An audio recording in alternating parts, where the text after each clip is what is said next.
beautiful place, a beautiful mosque here in UK, and now I think definitely it would be a great pleasure for them to see Muslims in Britain here are how remembering Allah subhanahu wa ta'ala and how they are attached with Allah subhanahu wa ta'ala and how they are close with their religion and how at the same time they are a very peaceful and peace-loving people and a very peaceful citizen of this country and launch in the country, but at the same time very close attached with the religion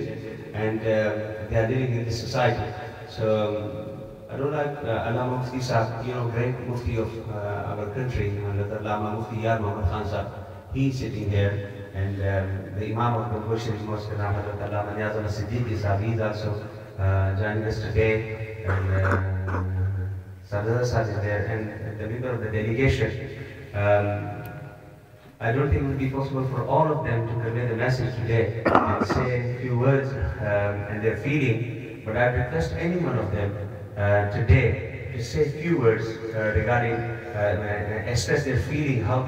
they felt today, sitting in a spiritual gathering in UK, seeing Muslim people gathered in a very spiritual environment, in a very spiritual gathering, and every single moment they are spending with the love of Allah subhanahu wa ta'ala and remembering Allah subhanahu wa ta'ala. So, representing the whole delegation, I would like to invite the Deputy Minister of Hajj in Afghanistan, one of our close friends as well, and very good scholar, been for a long time in politics of Afghanistan and serving his country, our brother Abdul Hakim Munif.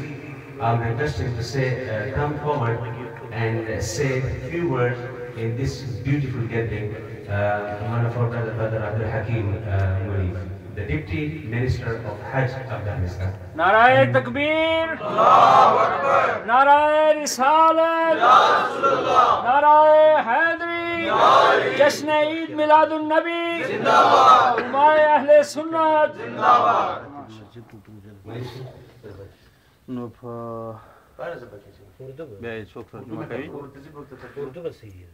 Urdu کا بھی صحیح لگا پشتو کا ترجمہ آسان ہے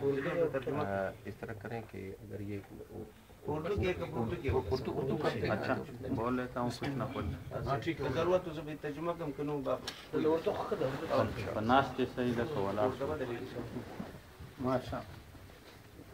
دا د خپل مرګ تعارف مرتبه نمونه او تعارف دا بسم الله الرحمن الرحیم نحمده ونصلي على رسوله الكريم أما بعد فأعوذ بالله من الشيطان الرجيم يا أيها الذين آمنوا ادخلوا في السلم كافة سبحان الله تتبعوا خطوات الشيطان إنه لكم عدو مبين صدق الله العلي العظيم. میں اپنے طرف سے اور ہماری ڈیلیگیشن کی طرف سے جو افغانستان سے یہاں علماء اکرام کی ملاقات کا ان کو شرف حاصل ہوا.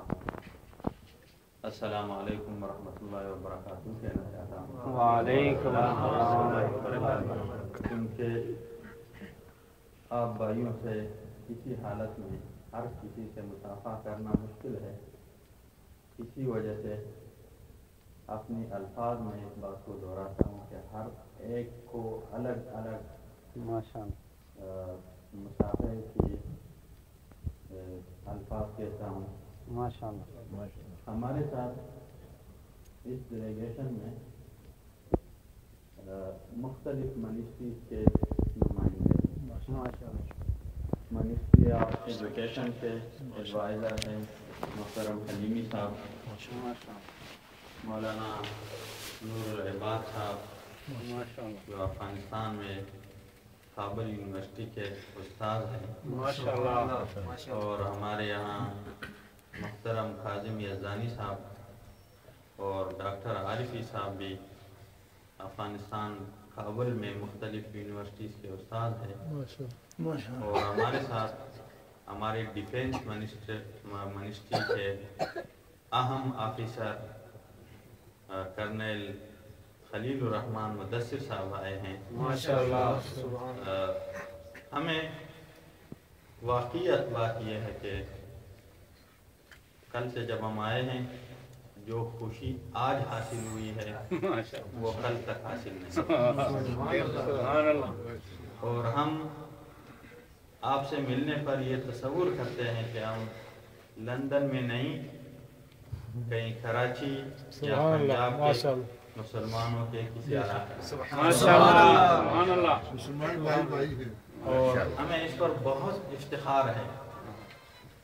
آپ لوگ جو مسلمانوں کی یہاں نمائندگی کر رہے ہیں آپ کی یہ نمائندگی ہمارے فخر کے باعث ہے ماشاءاللہ سبحان اللہ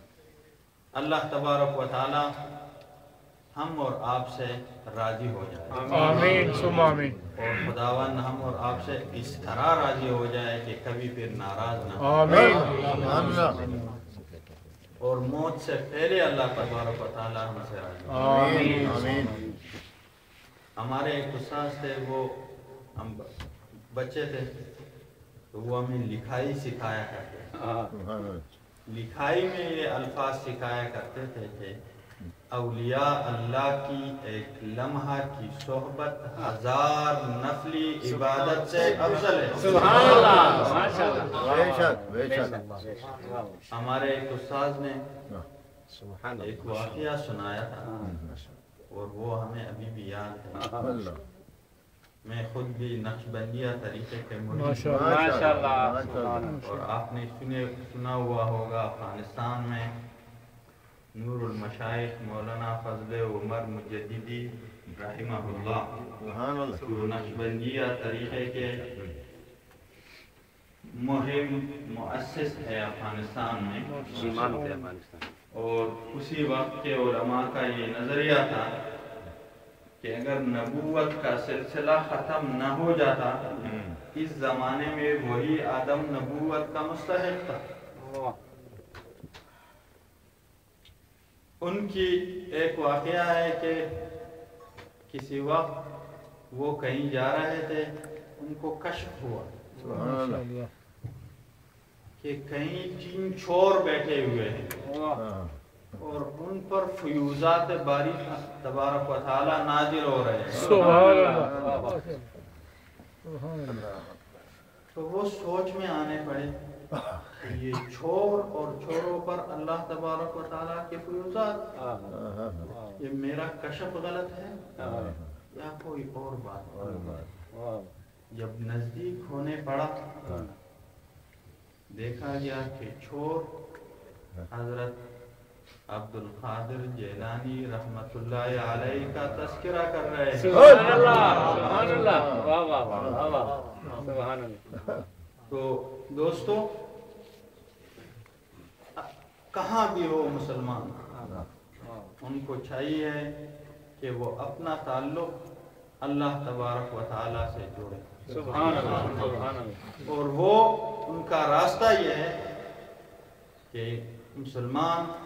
سب سے پہلے اپنے پیر سے محبت رکھے پیر کا محبت ان کو رسول کے محبت تک پہنچاتا ہے سبحان اللہ اور رسول کا محبت ان کو اللہ تبارک و تعالی کی محبت تک پہنچا دیتا ہے سبحان اللہ ماشاءاللہ ہمیں یہ وہ دن ہے جی وہ مہینہ ہے جو ہمارے حضور صلی اللہ علیہ وسلم دنیا میں تشریف لائے سبحان اللہ میں تقریر کا شوقی تو نہیں ہوں لیکن صرف اس دن کو یاد کرنے کے لیے 1-2-3 باتیں کہنا چاہوں گا آپ کو پتا ہے کہ حضور صلی اللہ علیہ وسلم کے مبعوث ہونے کے بعد ان کی فیملی میں ان کے چچا ابو لہب نے ان کی مخالفت کی اور قرآن کریم میں قیامت تک یہ الفاظ ہوں گے کہ تبت یدا ابی لہب وتب ان کے سچے چچا تھے انہوں نے ان کی مخالفت کی رشتہ ٹوٹ گیا اور تمام امت محمدی ابو لہب پر لعنت بیچتے رہیں گے۔ بے شک بے شک لیکن آپ کو پتا ہے کہ غلاموں میں ہاں جو شخص سب سے پہلے مسلمان لایا ہے ہاں وہ حضرت زید رضی اللہ تعالیٰ عنہ تھے، ہاں اور وہ غلام سے زید بن محمد بن گیا۔ سبحان اللہ سبحان اللہ۔ اور قرآن کریم میں اسی شخص کا نام بھی ذکر کیا گیا۔ بے شک